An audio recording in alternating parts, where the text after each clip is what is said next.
5,000 men marched into the north of Britain, trained soldiers, veterans of Gaul, Spain and the Danube frontier, a legion that had served Rome for over 150 years.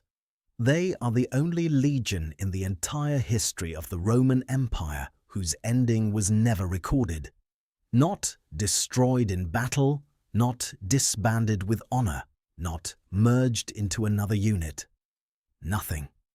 One day they appear in the official record of the Roman army. At some point after that, they do not. No scribe wrote down what happened. No historian of the time thought it worth mentioning. Out of more than 60 legions that ever existed in the Roman military machine, this is the only one history simply forgot to finish. That silence is the most dangerous kind of evidence in archaeology because silence invites stories, and stories, once told often enough, start to feel like facts. For nearly 2 centuries, this legion has been many things to many people. A cautionary tale about imperial overreach, the seed of a best-selling historical novel. The premise of 2 feature films, a symbol in the romantic imagination of the 19th century of Britain's wild, untamable north-devouring civilization whole. But strip away the novel, strip away the films, strip away nearly 300 years of historians building increasingly confident narratives on top of increasingly thin foundations, and what remains is something far more unsettling than a single dramatic massacre. What remains is a piece of detective work with most of the evidence missing, a handful of stubborn facts that refuse to agree with each other, and a professional discipline, archaeology, slowly, painfully admitting that the most famous answer to this mystery may never have been true at all. If you find this kind of historical detective work fascinating, the kind where the absence of evidence becomes evidence in itself, take a moment to like this video and subscribe. It helps the channel more than you'd think, and I'm grateful for every one of you who does. Now let's go back to the beginning, because to understand how a legion disappears, you first have to understand what it took to build one. Chapter 1. The legion that earned its name. The unit history calls Legio IX. Hispania did not begin in Britain, and it did not begin with Hispania either, despite the name. Its origins reach back into the chaos of the late Roman Republic, somewhere in the 1st century BC, in the turbulent years when Rome's own generals were turning their armies against each other as readily as against foreign enemies. Some historians trace its formation to Pompey's campaigns. Others place its creation under Julius Caesar himself, possibly drawing on existing veteran cohorts that Caesar reorganized for his own purposes. No single ancient source settles the question definitively, which is itself the first lesson this story teaches. Even a legion's birth certificate is partly reconstruction. What is better documented is what the Ninth did once it existed. It fought in Caesar's Gallic Wars through the 50s BC, marching through what is now France and Belgium during one of the most consequential military campaigns in European history. It served through the brutal civil wars that followed Caesar's assassination, fighting first for Caesar's cause and later for his adopted heir, the man who would become the Emperor Augustus. It fought in the Cantabrian Wars in northern Spain between 27 and 19 BC, the long grinding campaign that finally brought the fiercely independent tribes of the Iberian Mountains under Roman control. It was in Hispania that the legion earned the nickname history remembers it by.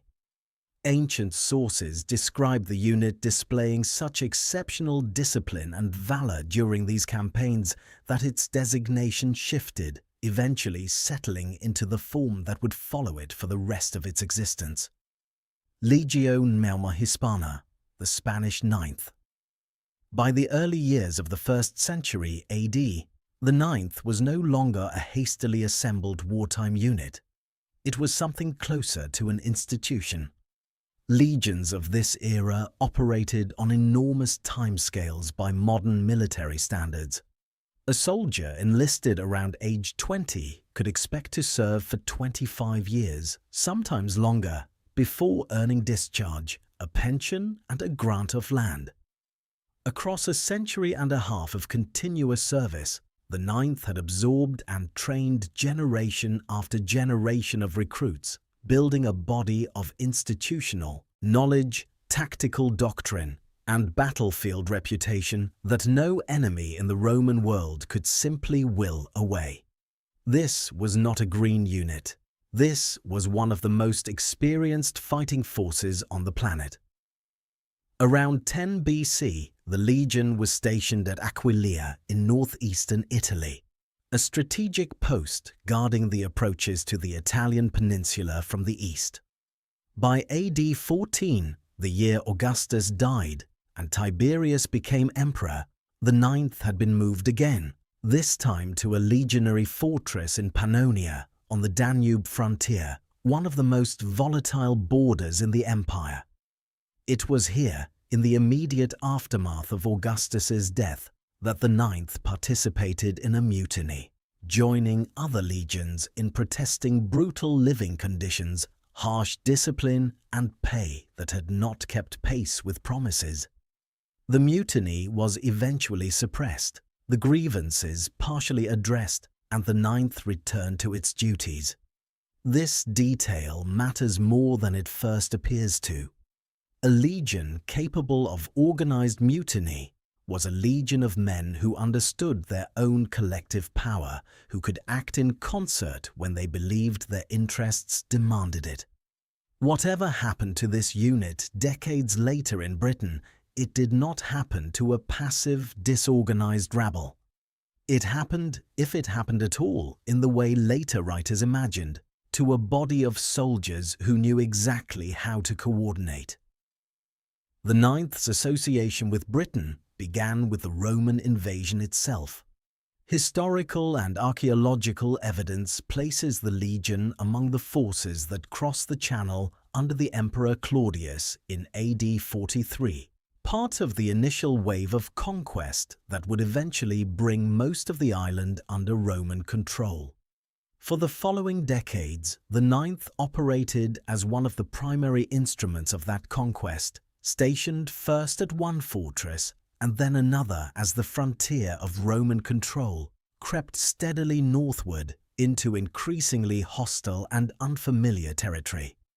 This is the essential context that every theory about the legion's eventual fate has to reckon with.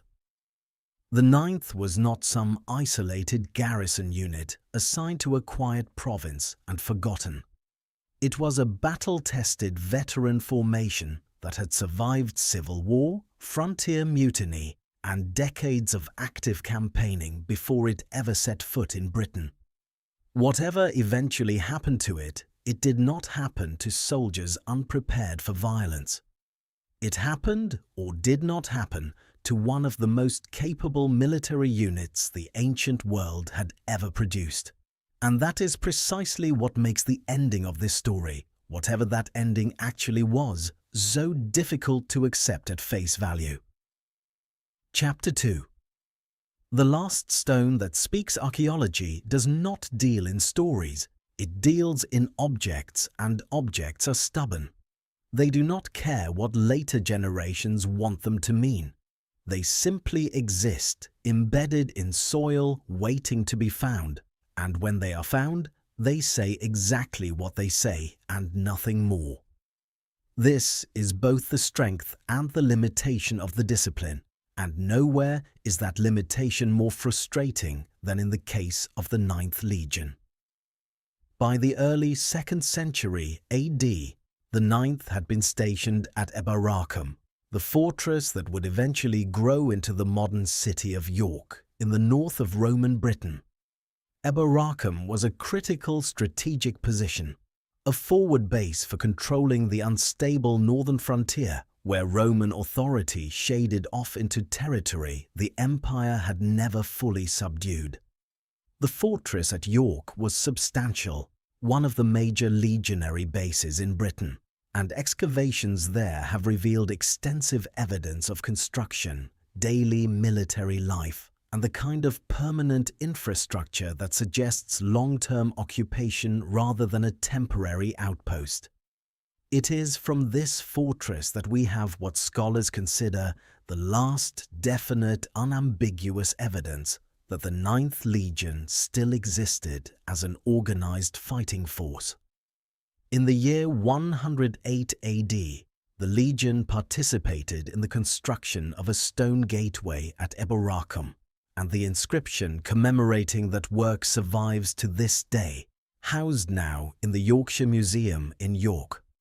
The text, translated from the Latin, identifies the builder as the Emperor Caesar, son of the divine Nerva, Nerva Trajanus Augustus, Germanicus, Dacicus, Pontifex Maximus, in his 12th year of tribunician power, 5 times acclaimed imperator, 5 times consul, father of his country, and states plainly that the gateway was made by the agency of the Sa. 9th Legion Hispana. Read that inscription carefully, because every word of it matters to what comes next. It is dated with extraordinary precision. Roman inscriptions of this kind typically include the emperor's full title and the specific count of his tribunician power and consulships, numbers that allow modern historians to pin the date down to a specific year with very little ambiguity. In this case, that precision places the inscription firmly in 108 AD, and it names the unit explicitly. Not a detachment, not a vexillation, not an unnamed garrison force. The 9th Legion Hispana, identified by name, actively engaged in monumental construction work at one of the most important military bases in the province. This is the kind of evidence archaeologists dream of. It is direct, it is dated, it is unambiguous. And it tells us, with as much certainty as Roman epigraphy ever provides, that as of 108 AD, the 9th Legion was alive, functioning, stationed in Britain, and actively building permanent fortifications at Eboracum. And then the stones stop talking. After 108 AD, the historical and archaeological record falls almost completely silent on the subject of the 9th Legion. No further inscriptions naming the unit have been found at York. No later building projects credit the Legion. No subsequent emperor's monuments mention soldiers from the 9th serving anywhere in the empire. For a unit that had generated a continuous paper trail across more than a century and a half of recorded service, fighting under Caesar, mutinying under Tiberius, building gateways under Trajan, the sudden absence of any further trace is, on its own, a genuinely strange archaeological fact. What makes this silence so unusual is the context in which it occurs. Roman military administration was, by the standards of the ancient world, remarkably bureaucratic and meticulous. Legions generated paperwork. They appeared in pay records, supply requisitions, building inscriptions, religious dedications, retirement diplomas, and the lists of military units that Roman administrators compiled and updated as a matter of routine governance.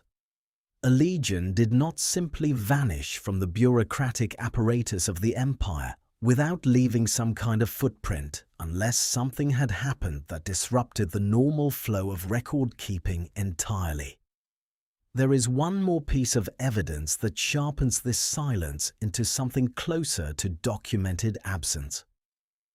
Surviving lists of Roman military units from the period of the Emperor Marcus Aurelius, who ruled from 161 to 180 AD, catalogue the legions active in the Roman army at that time. The 9th Legion Hispana does not appear on these lists.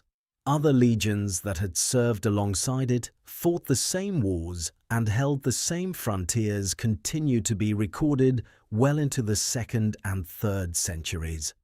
The 9th simply is not there. So here is the puzzle in its starkest, most honest form, stripped of every embellishment later readers would add to it. We know with confidence that the 9th Legion existed and was actively serving in Britain as of 108 AD. We know with confidence that by some point in the decades that followed, the 9th no longer appears in the official roster of Roman legions. Somewhere in that gap of perhaps 50 to 90 years, depending on which piece of evidence you weight most heavily, the legion that had survived Caesar's wars, the Cantabrian campaigns, and a Danube mutiny ceased to exist in a form the Roman administrative system recognized. That is the entire foundation the mystery is built on. Everything else, every dramatic theory about ambushes in the Scottish mist, every novel, every film, every confident historical pronouncement made over the past 3 centuries is an attempt to fill that gap. And the uncomfortable truth, which we are about to confront directly, is that the gap is far larger and far less specific than most popular retellings of this story admit. Chapter 3. The theory that built an empire of imagination. If you have ever encountered the story of the 9th Legion before this video, the version you encountered almost certainly involved a single dramatic claim, that the Legion marched north into Caledonia, into the misty, hostile territory beyond Rome's secure frontier, and was annihilated there by tribal warriors who knew the land better than any invader ever could. This is the version that inspired Rosemary Sutcliffe's 1954 novel, The Eagle of the 9th. And through it, 2 major motion pictures, along with countless documentaries, articles, and museum placards that present the destruction of the 9th in Caledonia as established historical fact. It is worth understanding exactly where this theory came from, because its origin reveals something important about how historical narratives calcify into accepted truth even when the underlying evidence never supported that level of confidence. The theory traces back substantially to the work of Theodor Mommsen, one of the towering figures of 19th century classical scholarship, a German historian whose work on Roman history remains influential to this day. Mommsen proposed that the 9th Legion had been destroyed during an uprising by the Brigantes, a tribal confederation that controlled much of what is now northern England, sometime around 117 or 118 AD, with the legion supposedly wiped out, either in a major battle or in an assault on its own fortress at Eboracum. This theory had obvious appeal. It explained the silence in the record. It gave the disappearance a specific date, a specific enemy, and a specific narrative shape. Heroic Roman soldiers overwhelmed by a sudden native uprising on a dangerous frontier.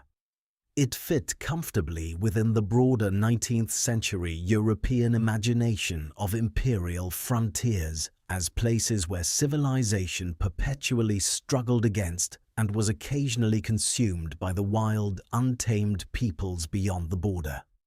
And once Mommsen, with all the authority of his scholarly reputation, had proposed it, the theory propagated through generations of subsequent historians, each repeating it with growing confidence, until what had begun as an informed speculation calcified into something that read, in textbook after textbook, as established fact.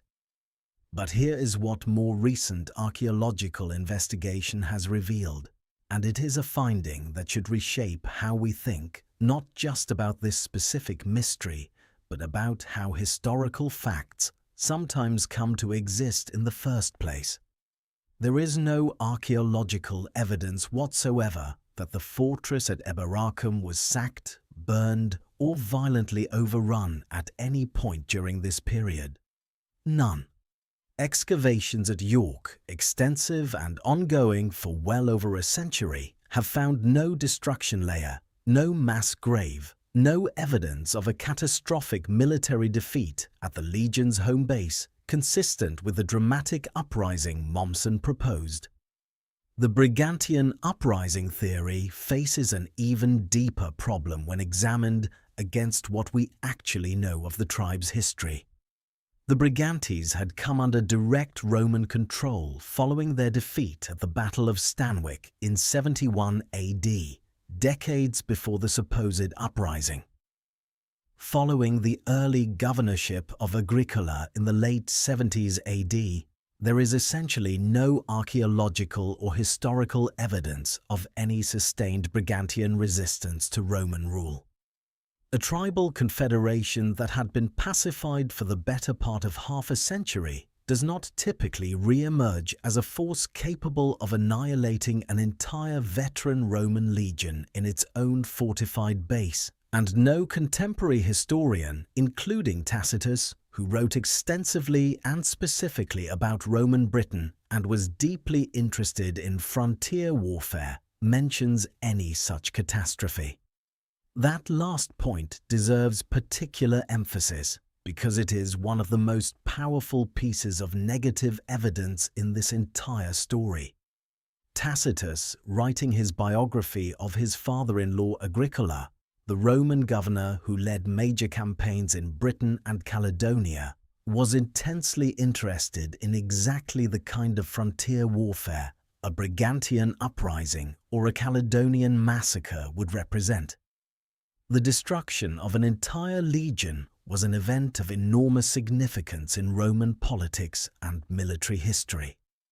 When other legions suffered catastrophic defeats, such as the annihilation of 3 legions under Varus in the Teutoburg forest in Germania in 9 AD, the event reverberated through Roman literature for generations, discussed, analyzed, and mourned by multiple historians, writing in multiple genres. The destruction of an entire legion in Britain, a province Tacitus cared about deeply enough to write about at length, would have been exactly the kind of disaster ancient historians documented in detail. The silence is deafening, but it cuts in the opposite direction from what the popular legend suggests. It does not prove the ninth was destroyed in some dramatic, undocumented catastrophe that history simply forgot to mention.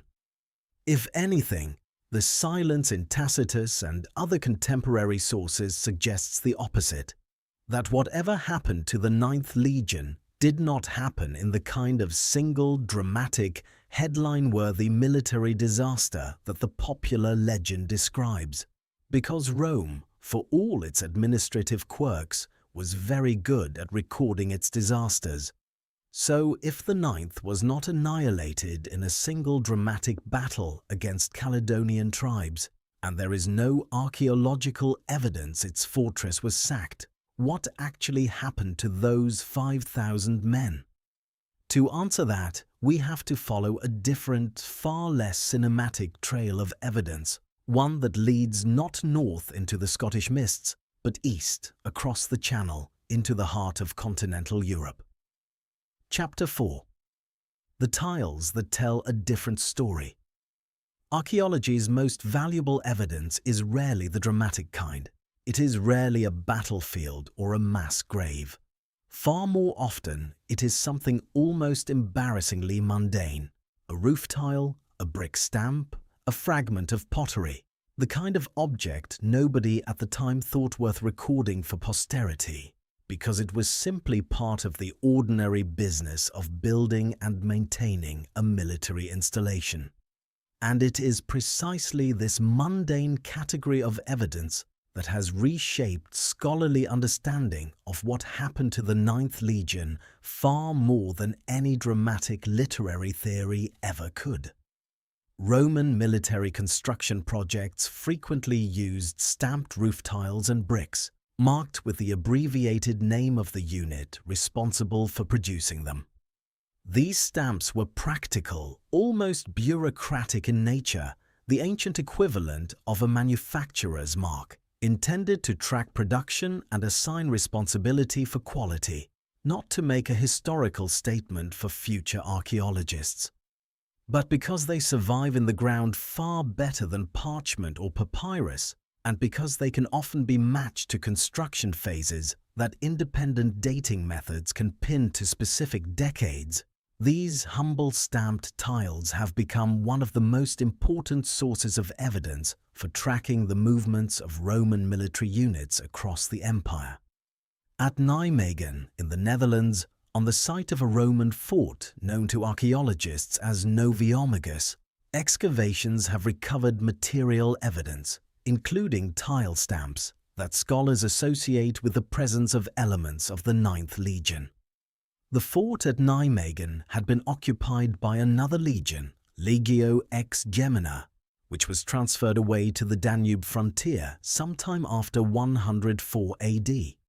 The archaeological evidence suggests that elements of the Ninth Legion arrived at or operated from Nijmegen sometime after this transfer, meaning sometime after 104 AD, a date that overlaps with and extends past the 108 AD inscription at York. The evidence further suggests that the Ninth was eventually replaced at this location by a detachment of a different legion, the 30th Ulpia Victrix, not long after 120 AD.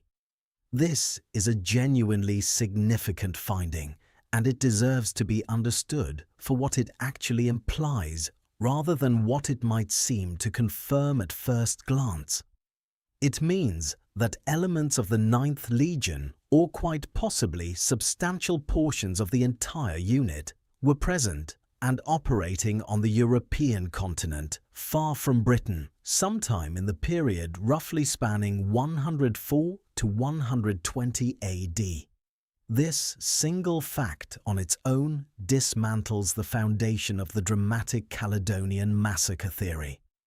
A legion that has been wiped out by tribal warriors in the highlands of Scotland cannot simultaneously be stationed in a fort in the Netherlands constructing buildings and stamping roof tiles.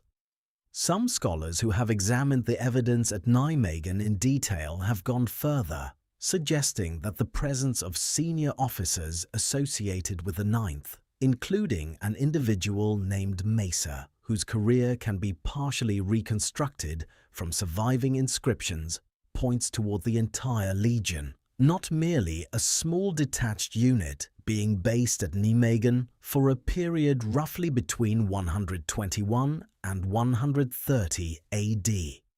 If this interpretation is correct, the Ninth Legion was not destroyed in Britain at all. It was transferred, in keeping with the entirely ordinary Roman practice of moving legions between provinces as strategic needs shifted, from its base at Eboracum to a new posting on the continent, where it continued to exist as a functioning military unit for at least another decade or two, after its last confirmed appearance in the British archaeological record.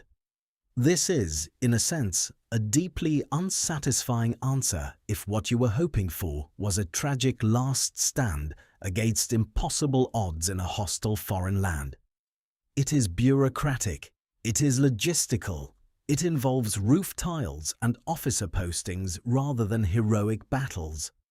But it is also, by the actual standards of historical evidence, considerably more solid than the romantic alternative, because it rests on physical, datable, location-specific material remains rather than on a 19th century historian's plausible-sounding speculation about tribal uprisings that left no archaeological trace whatsoever.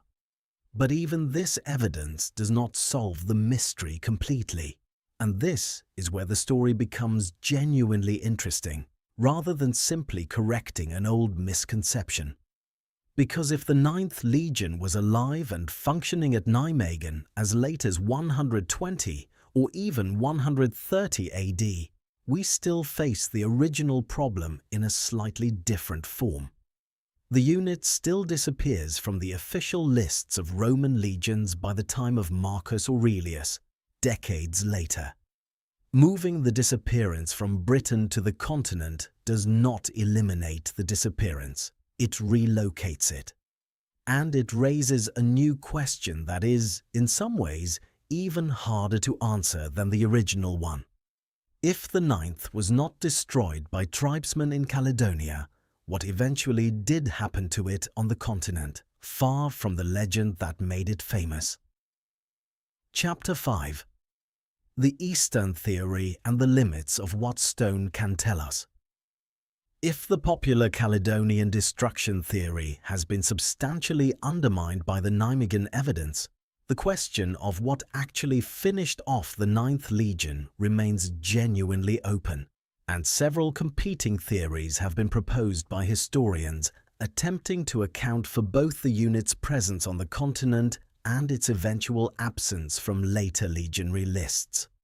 One prominent theory looks toward the eastern frontier of the Roman Empire, specifically toward the major Jewish revolt that erupted under the Emperor Hadrian in 132 AD, known to history as the Bar Kokhba revolt. This uprising in the province of Judea grew into one of the most serious military challenges Rome faced anywhere in the empire during the 2nd century, requiring the deployment of substantial reinforcements drawn from multiple provinces and resulting in significant Roman casualties, including, by some ancient accounts, the loss of an entire legion in the fighting. If the 9th Legion, having relocated from Britain to the continent in the 120s, was subsequently redeployed eastward to help suppress this revolt, and if it suffered catastrophic losses or outright destruction during that brutal and protracted campaign, this would account both for its continued existence into the 120s and 130s and for its eventual absence from the legionary roster compiled under Marcus Aurelius a few decades later. This theory has genuine appeal because the Bar Kokhba revolt is independently well documented as a catastrophically destructive conflict, one of the bloodiest suppressions of revolt in the entire history of the Roman Empire, with ancient sources describing enormous losses on both sides. It would not be surprising, in the strict sense of falling outside known historical patterns, for a legion to suffer such severe losses in this kind of warfare that it was subsequently disbanded rather than rebuilt, its surviving soldiers absorbed into other units, and its name simply allowed to lapse from official use, rather than being dramatically wiped from history in a single afternoon. This is, in fact, exactly how some Roman legions did meet their administrative end across the broader history of the empire, not through total annihilation in a single battle, but through such severe attrition combined with battlefield disgrace or simple cost-cutting reorganization that the imperial bureaucracy eventually chose not to reconstitute them, letting the unit's name and standard quietly fall out of the active rolls. But it is critical to be honest about the strength of this evidence, because this is precisely the kind of moment where popular historical storytelling tends to round uncertainty up into false confidence. The connection between the 9th Legion and the Bar Kokhba revolt rests on circumstantial reasoning and chronological plausibility, rather than on direct, named, datable evidence of the kind the York inscription provided for 108 AD. No surviving inscription places the 9th Legion by name in Judea. No ancient historian explicitly credits the 9th with participating in or being destroyed during the suppression of the revolt. The theory is built from the gap itself. The legion was alive on the continent in the 120s. It is absent from the rolls by the 160s, and a major legion-consuming conflict occurred in the Eastern Empire during the intervening decades. That is a coherent hypothesis, It is not a confirmed fact, and any honest account of this mystery has to hold that distinction clearly in view. Other historians have proposed quieter, less dramatic possibilities entirely. It remains possible that the ninth simply suffered such a gradual erosion of strength through ordinary attrition, disease, redeployment of cohorts to other units, and the slow administrative consolidation that affected several Roman legions during the 2nd century, that it was eventually formally disbanded as an administrative decision rather than destroyed in any single catastrophic event at all. Roman legions were occasionally retired this way, their remaining soldiers redistributed among other units, their standards retired, their names simply discontinued, less because of a single dramatic defeat than because of the unglamorous accumulated weight of decades of frontier service, financial cost, and changing strategic priorities. If this is what happened to the ninth, then the entire premise of a single dramatic disappearance dissolves into something closer to bureaucratic retirement. Not a mystery of violence at all, but a mystery of paperwork, in which the most dramatic thing that happened was that nobody bothered to write down the moment the legion's name stopped being used. This is, frankly, the answer that historical evidence currently supports best, even though it is the least cinematic of all the possibilities, and that gap between evidential strength and narrative satisfaction is itself one of the most important things this story has to teach. Chapter 6. Why the Wrong Answer. Survived for 300 years. It is worth pausing here before moving further to ask a question that matters far beyond this one Roman legion. Why did the Caledonian destruction theory dominate popular understanding of this mystery for nearly 3 centuries, despite resting on evidence that modern archaeological investigation has shown to be remarkably thin? Part of the answer lies in timing. Mommsen proposed his theory in the 19th century, decades before the archaeological excavations at Nijmegen that would eventually complicate it, and many decades before modern dating techniques and large-scale systematic excavation made it possible to evaluate continental tile stamps with the kind of precision available to historians today. When Mommsen wrote The British Evidence, the silence after 108 AD, the absence from later legionary lists, was essentially all the evidence anyone had. In the absence of the continental material, the dramatic frontier massacre theory was not an unreasonable inference. It became unreasonable only retroactively, once additional evidence emerged that the original theory's proponents simply did not have access to. But timing alone does not explain why the theory continued to dominate popular imagination for so long after better evidence became available. The deeper explanation has to do with the structure of historical storytelling itself, and it applies far beyond Roman military history. A dramatic, specific, emotionally resonant narrative, heroic legion ambushed and destroyed in hostile foreign territory, spreads and persists far more readily than a complicated, ambiguous, administratively unsatisfying alternative. Legion possibly relocated, possibly later destroyed in a different war on a different continent, possibly simply disbanded through bureaucratic attrition. The first story has a beginning, middle, and end. It has a villain, a victim, and a clear moral about the limits of imperial overreach. The second story is honest, but it is also genuinely unsatisfying as a story because it refuses to resolve. Rosemary Sutcliffe's 1954 novel, The Eagle of the Ninth, took Mommsen's already dramatic theory and gave it emotional texture, character, and narrative closure, imagining the fate of the legion's lost standard and the journey of a young Roman officer attempting to recover it and his family's honor. The novel was beautifully written and enormously influential, introducing generations of young readers to Roman Britain. But its very success as literature accelerated the calcification of a historical theory into something that felt, to millions of readers, like established fact rather than informed 19th-century speculation. Two feature films drawing on this material, released decades apart, further cemented the Caledonian destruction narrative in popular consciousness, presenting it on screen with the visual authority that cinema lends even to speculative history. This is not a criticism of historical fiction, which has every right to take a plausible theory and build a compelling story around it.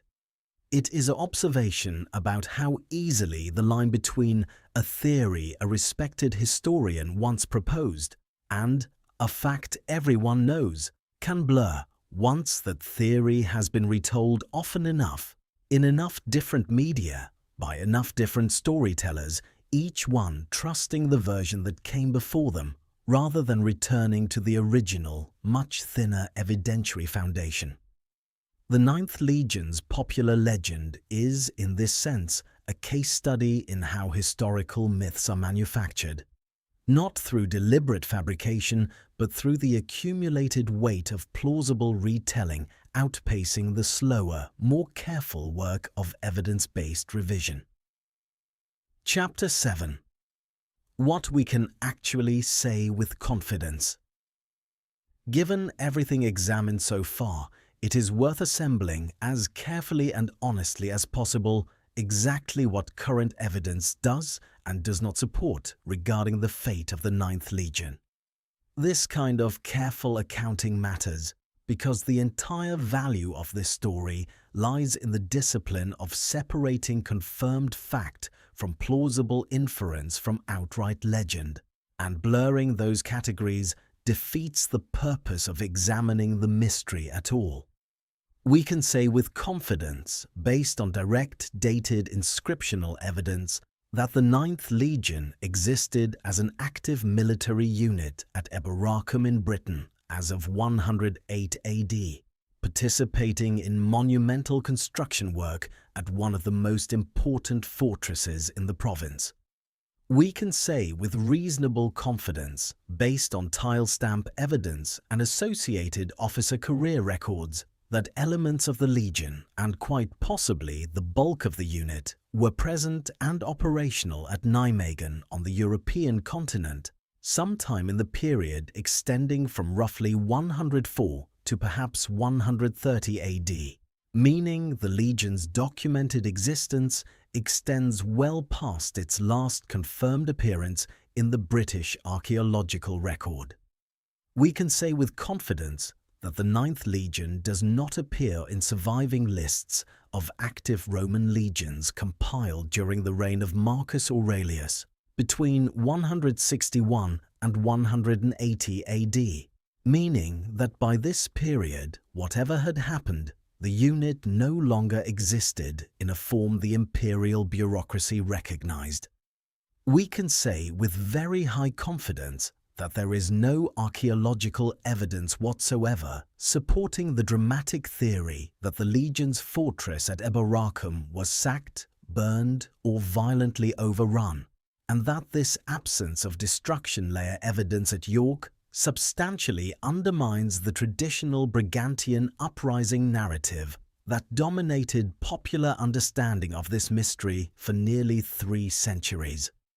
We can say with confidence that contemporary historian Tacitus, who wrote extensively and specifically about Roman Britain and was acutely interested in frontier military disasters, makes no mention whatsoever of any catastrophic destruction of a legion in Britain during this period, which is powerful negative evidence against the idea that such an event occurred and was simply lost to later record-keeping. We can say with considerably less confidence that the Legion may have been redeployed to the Eastern Empire and possibly destroyed or severely depleted during the suppression of the Bar Kokhba revolt in Judea, beginning in 132 AD, though this remains a plausible hypothesis built on chronological coincidence rather than direct documented evidence naming the ninth specifically in that theatre of war. And we must say, with full honesty, that it remains entirely possible the legion's end was not dramatic at all, that it was gradually depleted through ordinary attrition, redeployment of its cohorts into other formations, and eventual administrative disbandment, the kind of quiet bureaucratic retirement that several Roman legions experienced across the empire's history without any single battle, ambush, or catastrophe marking the moment of their ending. What unites every one of these confirmed and probable facts is a conclusion that runs directly against the legend that made this mystery famous in the first place. The most dramatic version of this story, thousands of Roman soldiers vanishing without a trace into the mists of the Scottish highlands, never destroyed but somehow simply gone, is almost certainly not what happened. The legion's last confirmed location was not a misty highland battlefield. It was a perfectly ordinary continental garrison fort in the Netherlands, where soldiers stamped roof tiles and built barracks in the entirely unremarkable rhythm of long-term military occupation. The mystery, as it currently stands in serious historical scholarship, is not, where did they vanish to in the mists of Britain? It is, what happened to them on the continent decades after they left Britain in a gap of evidence that may never be fully closed. Chapter 8. The Deeper Mystery. Beneath the mystery. There is a temptation, having reached this point, to treat the unravelling of the Caledonian legend as the resolution of the story. Myth corrected, evidence triumphant, mystery essentially solved, even if some details remain unconfirmed. But that framing misses something more important and considerably more uncomfortable about what this case actually demonstrates regarding the limits of historical knowledge in general.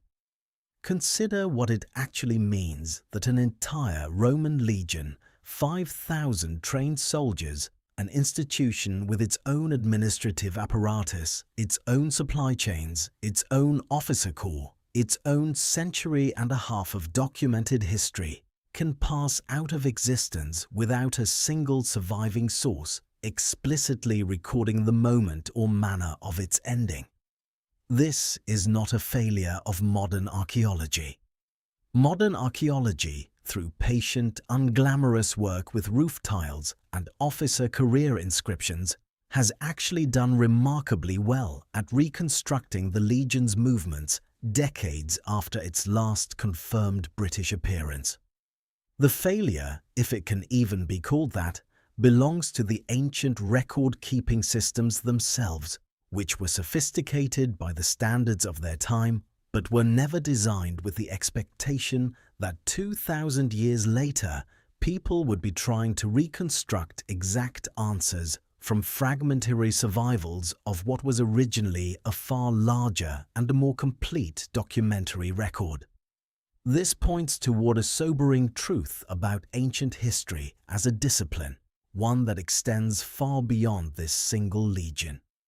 The vast majority of what happened in the ancient world left no surviving trace whatsoever, not because it was unimportant, but because survival itself, the physical persistence of inscriptions, tiles, manuscripts and bones across 2,000 years of weather, war, reuse and decay, is essentially a matter of chance, filtered unevenly through which materials happen to endure and which sites happen to be excavated. We know about the Ninth Legion's continued existence at Nijmegen specifically because someone, centuries later, happened to dig in the right place and find a stamped tile that happened to survive. Had that particular tile crumbled to dust, or had that particular fort never been excavated with sufficient care, The entire continental phase of the legion's history might remain completely unknown today, and the Caledonian legend might still stand entirely unchallenged in serious scholarship rather than merely in popular imagination. This is the deeper mystery beneath the surface mystery of the Ninth Legion. Not simply what happened to these specific 5,000 men, but how much of ancient history in general consists of confident-sounding narratives built on the accidental survival of a tiny, unrepresentative fraction of what actually existed and happened.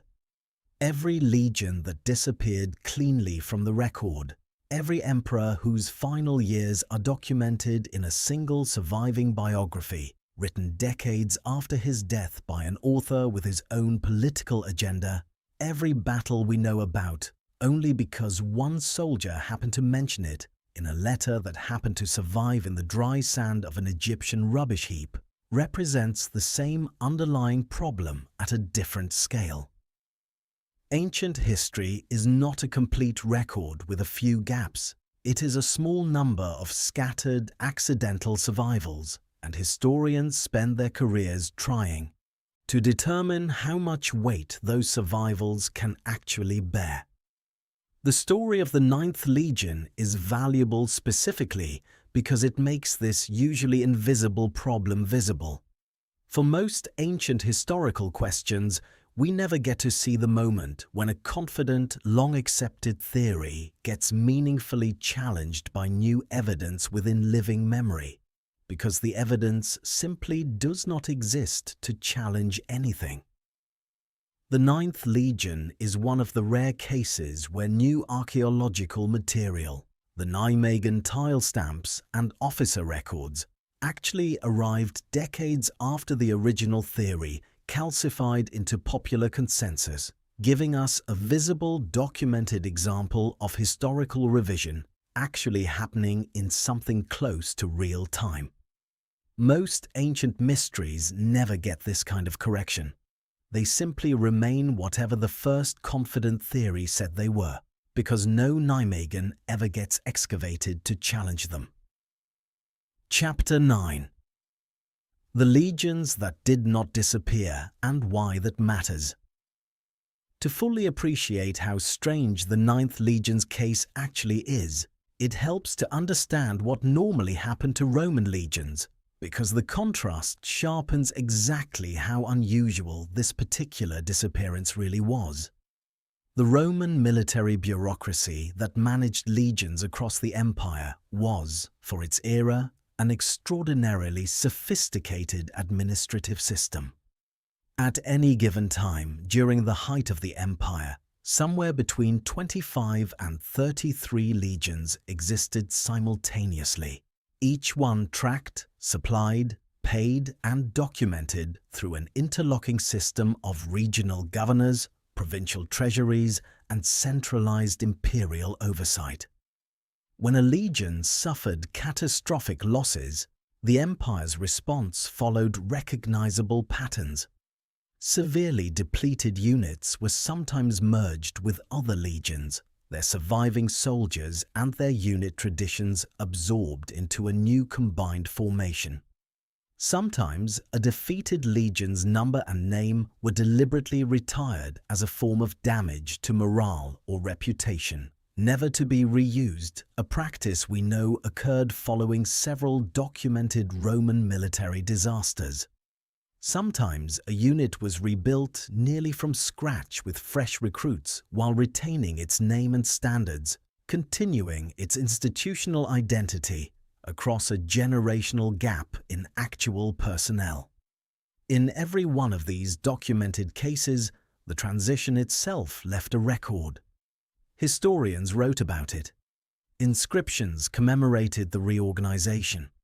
The fate of the unit, even when it involved disbandment or catastrophic defeat, became part of the historical narrative precisely because Roman writers considered the fate of legions to be matters of significant public interest, tied as they were to imperial prestige, frontier security, and the ongoing political fortunes of whichever emperor presided over the relevant campaign. This is exactly what makes the Ninth's case stand out as genuinely exceptional rather than merely underdocumented. Out of more than 60 legions that existed across the full span of Roman imperial history, with at most 33 active simultaneously at any one time, the Ninth is essentially unique in leaving behind no explicit account of its ending whatsoever, dramatic or otherwise. Other legions that suffered terrible defeats are remembered specifically as defeated. The legions lost with Varus in the Teutoburg forest in 9 AD are remembered, mourned, and analysed in detail across multiple surviving Roman sources, with the disaster influencing imperial policy and literature for generations afterward. Whatever happened to the Ninth, it did not generate that kind of documented reaction, which strongly implies that whatever happened did not register at the time as a singular catastrophic event worth that kind of historical attention. A unit that fades into administrative absorption, gradual cohort reassignment, and eventual quiet retirement generates exactly the kind of silence we actually observe in the historical record. A unit annihilated in a single dramatic battle, by contrast, almost always generates the kind of documented reaction that we conspicuously do not find anywhere in our surviving sources about the Ninth. This comparative context reinforces, from yet another angle, the conclusion that the available evidence increasingly points toward not a single catastrophic ending in the misty highlands of Britain, but something more gradual, more administrative, and far more difficult to capture in a single dramatic narrative, precisely because gradual administrative endings are exactly the kind of historical event that ancient record-keeping systems, designed around documenting significant singular events, were least equipped to preserve for posterity. Chapter 10. What the mystery teaches about evidence itself. There is a practical lesson embedded in this story that extends well beyond Roman military history, one that applies to how anyone evaluates historical claims, conspiracy theories, viral social media narratives, or simply confident-sounding explanations for confusing or incomplete information in general. The lesson is this: the absence of an explanation is not evidence for any particular explanation. It is evidence only of absence, and the temptation to fill that absence with the most narratively satisfying available story is one of the most consistent patterns in how human beings process incomplete information, whether the gap in question spans 2,000 years or 2 days. The Caledonian destruction theory was not invented out of malice or carelessness. Mommsen was a serious, careful scholar working with the best evidence available to him in his lifetime, and his theory was a reasonable inference from that evidence. The problem was never that the theory was proposed. The problem is what happened afterward, that a reasonable 19th century inference, built on an incomplete evidentiary picture, was treated by subsequent generations of writers, novelists, filmmakers, and popular historians as settled fact, repeated with increasing confidence each time it was retold, until the gap between a respected scholar's educated guess and what actually happened disappeared from view entirely, hidden beneath layer after layer of confident retelling. This pattern recurs constantly across historical and scientific inquiry, in cases far more consequential than the fate of one Roman legion. An initial theory, reasonable given the evidence available at the time, gets proposed by a credible source. That theory gets simplified for popular consumption, losing its original caveats and uncertainty in the process. The simplified version gets repeated in textbooks, documentaries, and casual conversation, each repetition stripping away slightly more of the original nuance.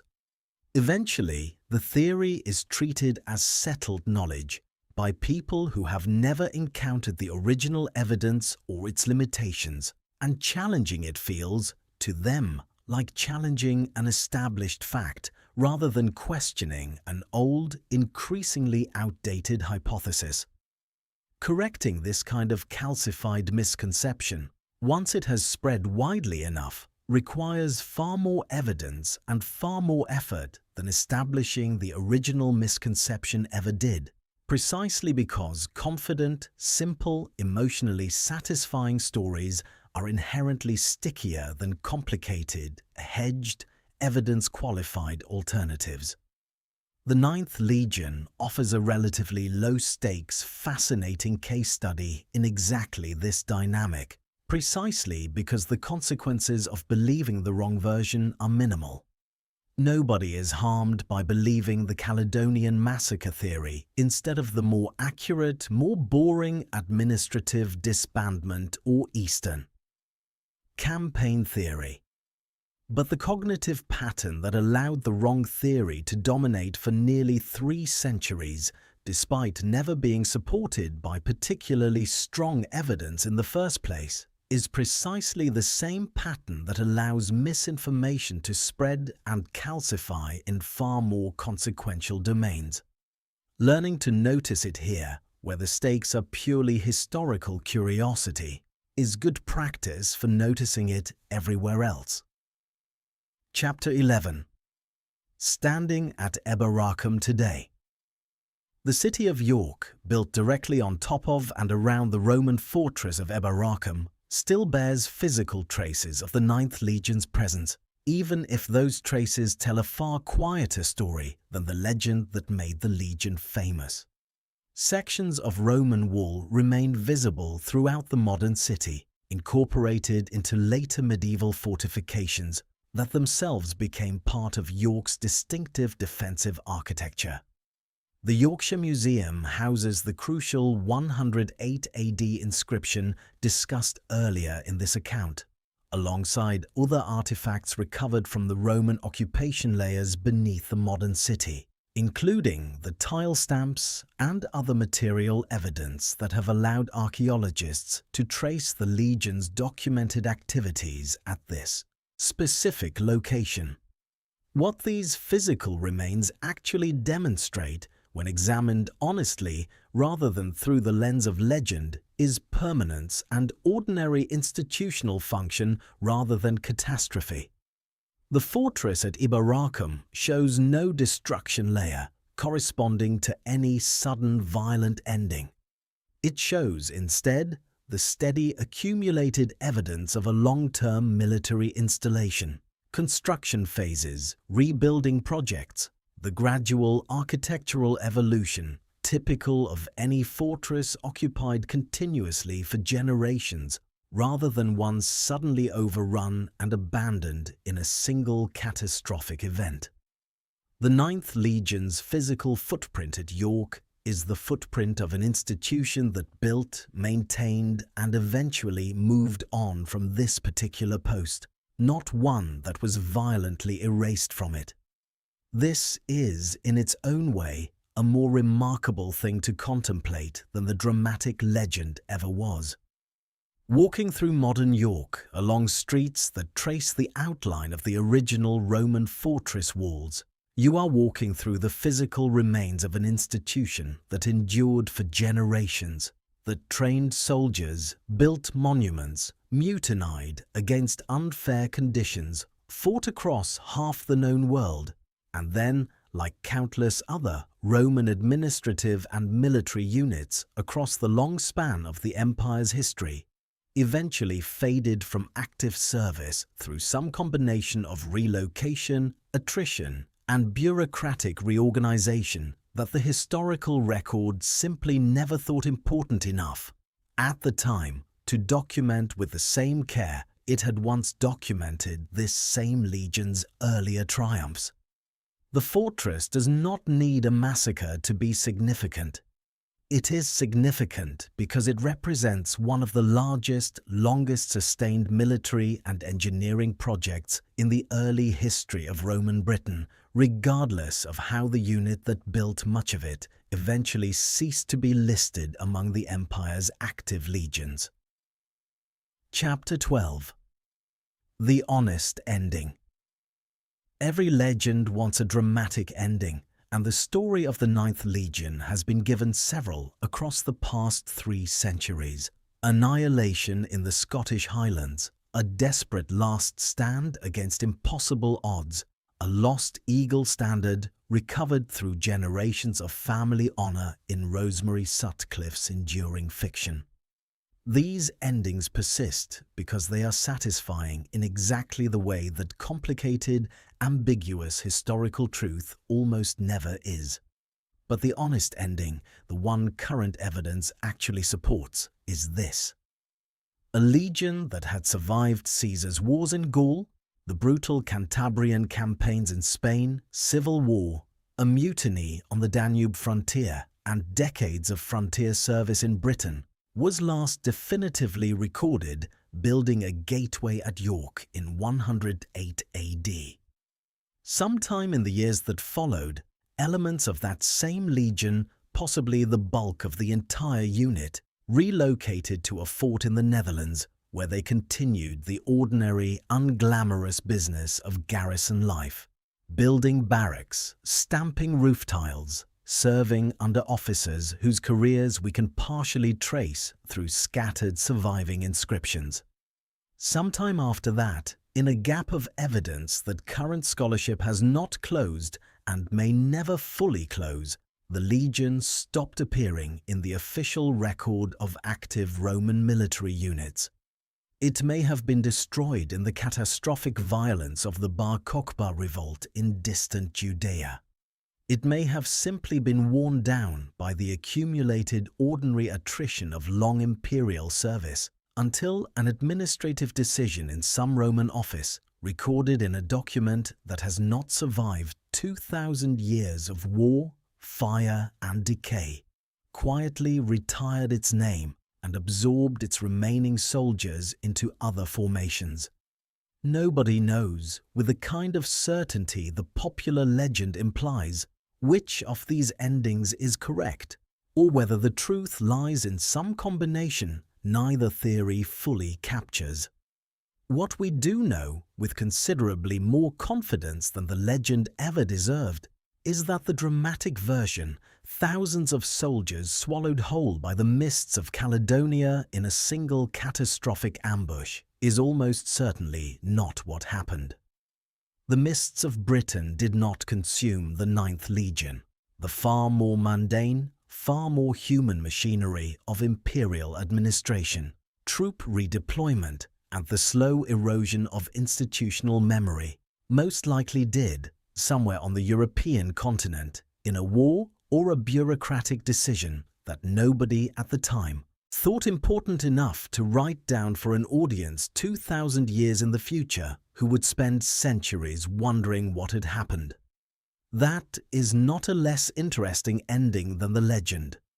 It is, in its own way, a more honest reflection of how empires, institutions, and human lives actually end most of the time. Not with a single dramatic catastrophe that makes for a compelling story, but with the gradual, undocumented accumulation of ordinary decisions, ordinary attrition, and ordinary administrative paperwork that nobody at the time considered worth preserving for posterity, until one day the name simply is not on the list anymore, and no one left alive remembers exactly when it stopped being there. The Ninth Legion did not vanish into the mists of Britain. It walked out of the British historical record in the ordinary daylight of a routine troop transfer, and somewhere beyond that point, in a gap that nearly 2,000 years of subsequent history has never managed to fully illuminate, it simply stopped being mentioned. That is the actual mystery, not a battle. A silence. And silence, as this entire story has demonstrated, is the kind of evidence that human imagination finds almost impossible to leave alone. If you found this kind of evidence-based unraveling of a popular legend as fascinating as I do, consider subscribing for more deep dives into the mysteries of ancient history, where we separate what the evidence actually supports from what the legends have simply repeated long enough to feel true. And if you have a theory of your own about what happened to those 5,000 men, I'd genuinely like to read it in the comments. Until the next mystery,